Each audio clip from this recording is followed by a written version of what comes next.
ಸಂತಿ ಸೋದರ ಮಾವನ ಸಂಗ ಬಿಟ್ಟಿನ ಆ ಸಂತಿ ಸೋದರ ಮಾವನ ಸಂಗ ಬಿಟ್ಟಿನ ಅಂತರಂಗದ ಗಂಡನ ಗೂಡ ಕಟ್ಟಿನ ಆ ಸಂತಿ ಸೋದರ ಮಾವನ ಸಂಗ ಬಿಟ್ಟಿನ ಆ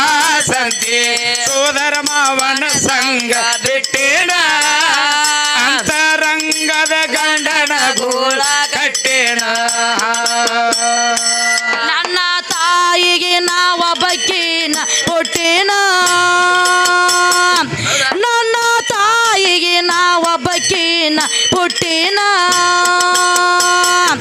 ಇನ್ನೂ ತನಕ 16 ಗಗ್ಗರಿ ತೊಟ್ಟಿನ ಇನ್ನೂ ತನಕ 16 ಗಗ್ಗರಿ ತೊಟ್ಟಿನ ಕನ್ಯಾ ಪ್ರಾಯದಲ್ಲಿ